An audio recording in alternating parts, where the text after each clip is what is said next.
కోడర్లో ఉన్నప్పుడు నాకు అర్థమైపోయింది, నేను ఓన్లీ టెక్ తెలిస్తే నేను ఏం చేయలేను. ఎప్పటికప్పుడు మనకు కొంచెం శాలరీ తగ్గితే ఓహో మనకంటే అందరూ ముందుకు వెళ్ళిపోతున్నారనే భయం. ఆ శాలరీ మనకు నిజానికి సరిపోతున్నా కూడా the tension is that you are losing out in the rat race. ఒకప్పుడు number of gurukulas were in excess of 6 lakh ఇక్కడ మన ఈ ప్రాంతంలో భారతదేశంలో. ఇప్పుడు దానిలో 2% కూడా లేవు. చేంజ్ ఆఫ్ లైఫ్ రావాలి అంటే that is only possible through this way of life అనేది నాకు చాలా చాలా గట్టిగా నాటుకుపోయి, ఓకే నా బ్రెయిన్లో ఉన్న ఏ స్ట్రెంగ్త్ అయినా సరే నేను దీని వైపే వినియోగించాలి అని దట్స్ హౌ ఐ స్టార్టెడ్.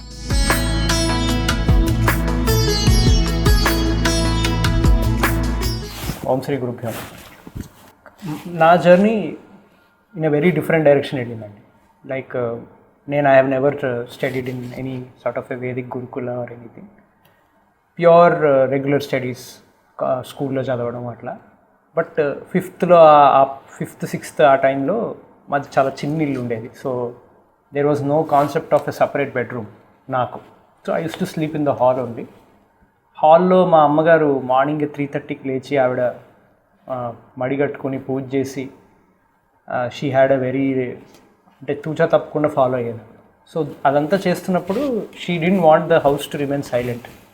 అందుకని ఆవిడ ప్రవచనాలు పెట్టేసేది. సో నేను మార్నింగ్ 4:30 నుంచి నేను లేచే 6:30 వరకు పరోక్షంగా వింటూనే ఉండేవాడు. అప్పుడు నాకు సామవేదం షణ్ముఖ శర్మ గారు ఫస్ట్ అంటే నాకు గుర్తున్న వాయిస్. ఆయన ద్వారా నేను శివుడు గురించి, నందికి శివుడి మీద ఉన్న ప్రేమ గురించి విన్నాను. అది నాకు చాలా గాట్ రియల్లీ అట్రాక్టెడ్. అంటే ఇలాంటి ఒక అన్కండిషనల్ అల్టిమేట్ లవ్ కూడా ఉంటుందా వరల్డ్లో అనేది నాకు తెలిసి నేను అది వెతుకుతూ ఉండేవాడిని. అది గుడుల్లో, పూజల్లో, ఎవరైనా ఎక్కడైనా ఏదైనా తీర్థయాత్రకు వెళ్ళారని తెలిసినా వాళ్ళని క్వశ్చన్ చేస్తూ ఉండేవాడిని, ఏంటి మీకు లేదా మీరు అంటే వాళ్ళల్లో ఆ చేంజ్ కనిపించేది కాదు నాకు. వాళ్ళు ఏంటో అదేదో ఒక ఈవెంట్ అయిపోయిన తర్వాత మళ్ళీ లైఫ్ నార్మల్గానే నడిచిపోయేటట్టు అనిపించింది. నాకు చాలా ఆశ్చర్యంగా ఉండేది. అదేంటి ఆయన చెప్పింది చాలా వేరేలా ఉంది, ఇక్కడ చాలా వేరేలా జరుగుతుంది అని ఇది ఉండేది. దెన్ తర్వాత ఇలా ఫ్రెండ్స్ అందరినీ పోగేసి వాళ్ళకి నచ్చకపోయినా వాళ్ళకి చెప్పడం. కొంచెం పెద్దగా అయ్యాక ఇంటర్మీడియట్ ఆ కాలంలో చాగంటి గారి ప్రవచనాలు విని, అప్పుడు రామాయణం 3-4 సార్లు విని ఆయన్ని పర్సనల్గా కలిసే అవకాశం కూడా దొరికింది. కలిసిన తర్వాత రాముడు అతని నడవడి అంటే నాకు ఎలా అనిపించిందంటే శివుడిని చేరాలి అంటే రాముడిలాగా ధర్మాన్ని పట్టుకోవాలి అనే సంభవం ఆ లింక్ ఎస్టాబ్లిష్ చేసుకున్నాను. Then I started thinking, okay ఈ సనాతన ధర్మం అనేది నేను అర్థం చేసుకోవాలి. బట్ మోర్ ఇంపార్టెంట్లీ నాకు ఇచ్చిన విభూతి అంటే నాకు బేసికలీ కంప్యూటర్ సైన్స్ ఇంజనీరింగ్ చేయడము, తర్వాత ఇక్కడ ఐఎస్బిలో MBA చేయడం, ఇవన్నీ చేసిన తర్వాత నాకు I understood the knack of creating tech products, creating tech platforms, tech ecosystems. నేను కరిష్యం మీద ఉన్న ఇంట్రెస్ట్ తోటి ఏ కంపెనీలో కూడా ఎంప్లాయీలా వర్క్ చేయలే. అన్ని చోట్ల కన్సల్టెంట్గానే చేస్తూ ఆ ఫౌండర్స్ తోటి దగ్గరగా వర్క్ చేయడం. సో దాంతో నాకు ఓకే అసలు ఎలా ఇమాజిన్ చేస్తారు, కంపెనీస్ని ఎలా ఇమాజిన్ చేస్తారు, ఆర్గనైజేషన్స్ని ఎలా ఫామ్ చేస్తారు, దాన్ని సస్టైనబుల్గా ఎలా రన్ చేస్తారు, ఫైనాన్సెస్ని ఎలా మెయింటైన్ చేస్తారు, ఇవన్నీ తెలుసుకున్నాను. సో ఇవన్నీ ఎలా అయినా అవన్నీ యూజ్ చేస్తూ సనాతన ధర్మం కోసం పనిచేసే ఒక కంపెనీ క్రియేట్ చేయాలి అని నేను కనెక్టెడ్ ద డాట్స్ బ్యాక్. ఎందుకంటే నేను ఒక కోడర్లో ఉన్నప్పుడు నాకు అర్థమైపోయింది, నేను ఓన్లీ టెక్ తెలిస్తే నేను ఏం చేయలేను. సో అందుకని నేను బిజినెస్ సైడ్ వెళ్ళి ఒక మల్టిపుల్ కంపెనీస్కి CXO లాగా CEO లాగా వర్క్ చేసి లాస్ట్ 20 years ఫైనల్గా ఓకే మనం కూడా ఇట్లాంటి ఒక కంపెనీ క్రియేట్ చేయొచ్చు అని స్టార్ట్ అయ్యింది. బట్ అంతర్లీనంగా నాకు లోపల ఎప్పుడు ఉండే ఒక ఫీలింగ్ ఏంటంటే, మీరు 3 entities తీసుకోండి, ఒక కంట్రీ, ఒక కంపెనీ, ఒక ఇండివిజువల్. అన్ని కంట్రీస్ కూడా హౌ టు ఇంక్రీజ్ GDP అనే రేస్లో పరిగెడుతూ ఉంటాయి. How to increase arms power, navy power, etcetera. Companies ఏమో how to increase share market value అనే రేస్లో పరిగెడతాయి. ఎందుకంటే ఒక్క క్వార్టర్ వాళ్ళు డిప్ చూపిస్తే వాళ్ళ వెల్త్ పడిపోతుంది.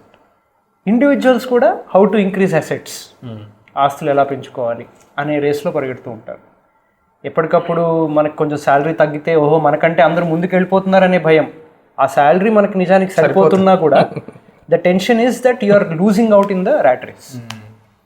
సో వీళ్ళందరూ ఇంత పరిగెడుతున్నారు, కానీ if you stop any of them and ask, everybody will agree that each of us as an individual are collectively creating a world that we don't like. మనందరం మన యాక్షన్స్ తోటి కలెక్టివ్లీ మనకు నచ్చని ఒక ప్రపంచాన్ని నిర్మిస్తున్నాం.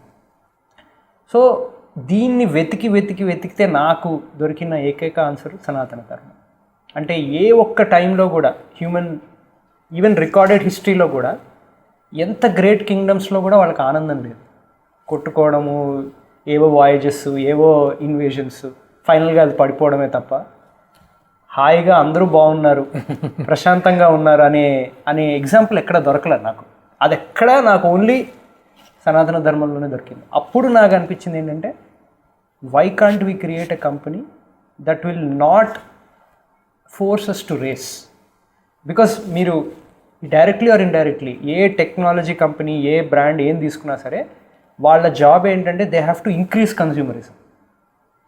కేవలం సనాతన ధర్మంలో మాత్రమే it will force you to a lifestyle where you decrease consumerism. ఇప్పుడు మీరు ఉన్నారు, మీరు బయట తినరు అంటే ఒక 50% ఆఫ్ షాప్స్ మీకు అనవసరం. మీకు అసలు ఆ ప్రపంచంతో మాల్ అనేది అసలు మాకు అనవసరం అయిపోయింది.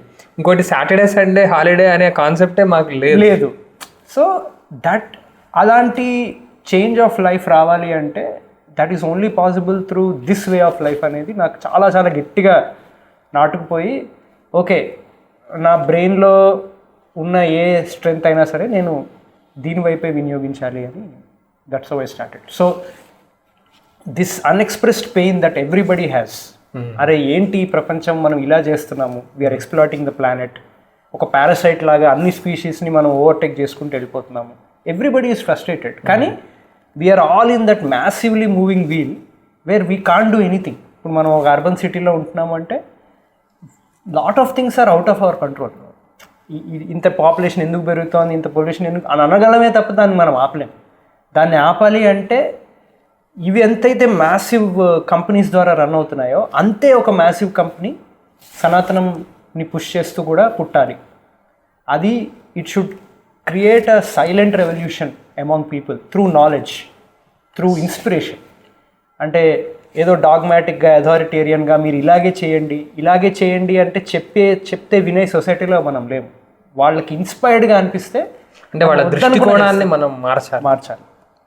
సో ఆ థాట్ ప్రాసెస్లో ఈ కంపెనీ క్రియేట్ చేయాలని స్టార్ట్ అయింది. ఈ సనాతన ధర్మాన్ని టెక్నాలజీ వాడి జనాల్లోకి తీసుకెళ్లాలనేది, అసలు ఆల్రెడీ ఇలాంటివి ఏమైనా కంపెనీస్ ఉన్నాయా, ఇలా ఆల్రెడీ ఎవరైనా చేస్తున్నారా, చేస్తే కనుక అక్కడికి వెళ్ళి కలుద్దాము అని నేను చాలా రీసెర్చ్ చేశాను. బట్ నాకు అన్ని చోట్ల ఏం కనిపించిందంటే ఆల్రెడీ ఉన్న బిజినెస్ మోడల్స్, అంటే ఇప్పుడు ఫర్ ఎగ్జాంపుల్ ఆన్లైన్ ఏదో పెట్టి అమ్ముతాం, లేకపోతే ఒక అర్బన్ కంపెనీలో బుక్ చేసుకుంటే ఏదో సర్వీస్ వస్తుంది. ఇలా ఆల్రెడీ ఉన్న మోడల్స్ని సనాతన ధర్మంలోకి ఫిట్ చేయడానికి చాలా కంపెనీస్ ప్రయత్నిస్తున్నాయి.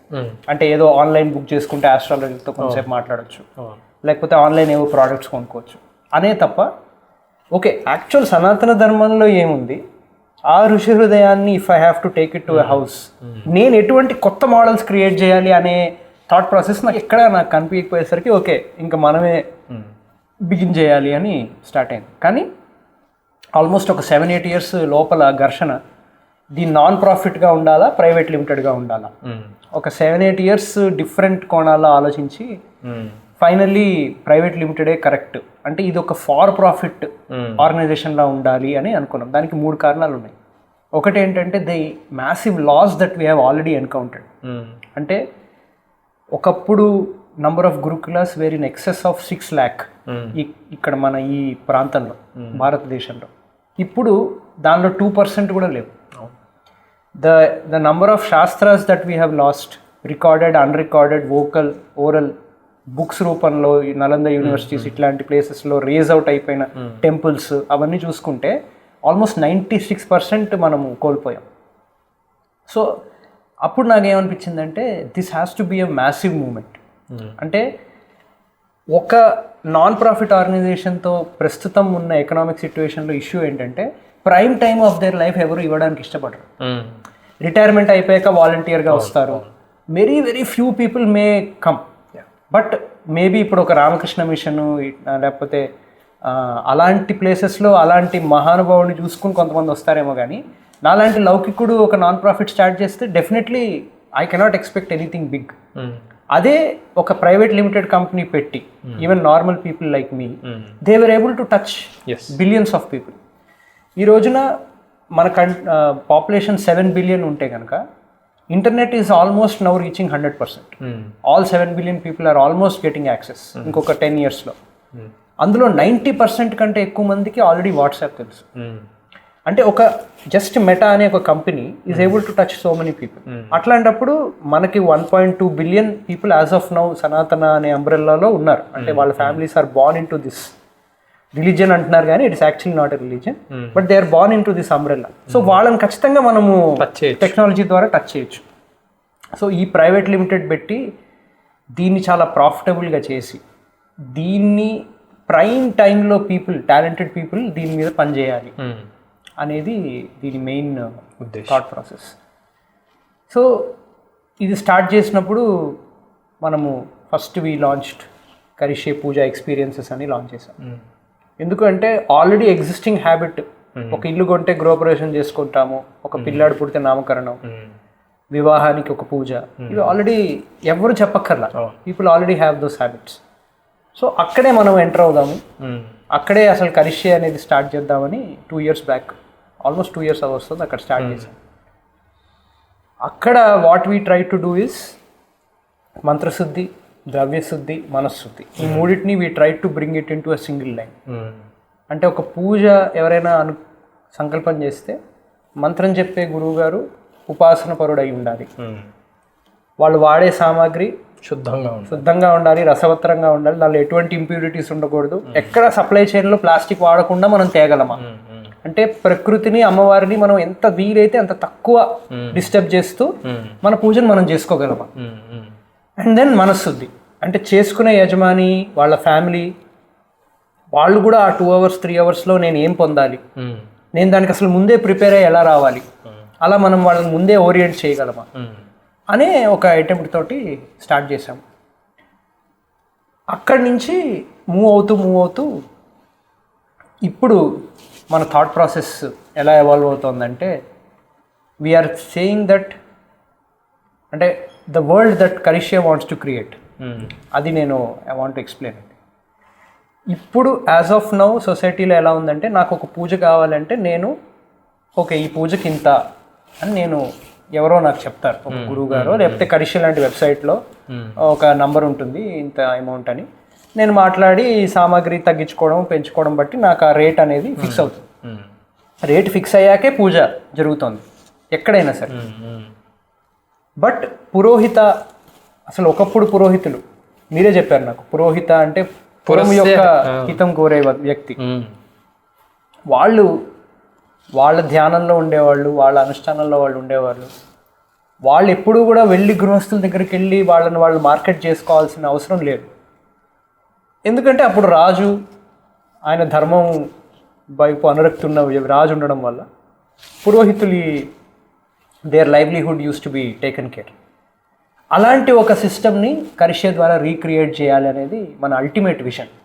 అది డే 1 నుంచి చేయలేం, కానీ అల్టిమేట్లీ మన థాట్ ప్రాసెస్ ఏంటంటే నేను ఇప్పుడు ఉన్నాను, నాకు ఒక బాబో పాపో పుట్టింది, నేను నామకరణం చేయించుకోవాలనుకుంటున్నాను, నేను నా కరిష్యే గురువు గారు అంటే నాతో పాటు ట్రావెల్ అవుతున్న గురువు గారికి నేను కాల్ చేయగానే ఆయన ఎంతో ఆనందపడి అరే నాన్న మన లాస్ట్ టైం సత్యనారాయణ స్వామి వ్రతం చేసుకున్నాం అప్పుడు నువ్వు ఇంకా వి వర్ ఎక్స్పెక్టింగ్ సో ఆయన ఎంతో ఉత్సాహంగా వచ్చి అయితే మరి వెంటనే ఇవన్నీ చేయాలి అని ఆయనే చెప్పి ఆయన వచ్చి చేయించేసి వెళ్ళిపోవాలే తప్ప దీనికింత అని అసలు ఆ డైలాగే ఉండకూడదు. ఒక గృహస్థుకి పురోహితులకి అసలు ఆ డైలాగే కంప్లీట్లీ తీసేయాలనేది మరి విజన్. సో అలా జరగాలి అంటే we need a very very unique innovative business model. ఇప్పుడు ప్రస్తుతం ఉన్న బిజినెస్ మోడల్స్లోకి దీన్ని ఫిట్ చేస్తే అలా జరగదు. దీనికి ఒక కొత్త మోడల్ క్రియేట్ చేయాలి. సో అలాంటి ఒక ఆలోచన కరిష్యకి ఉంది.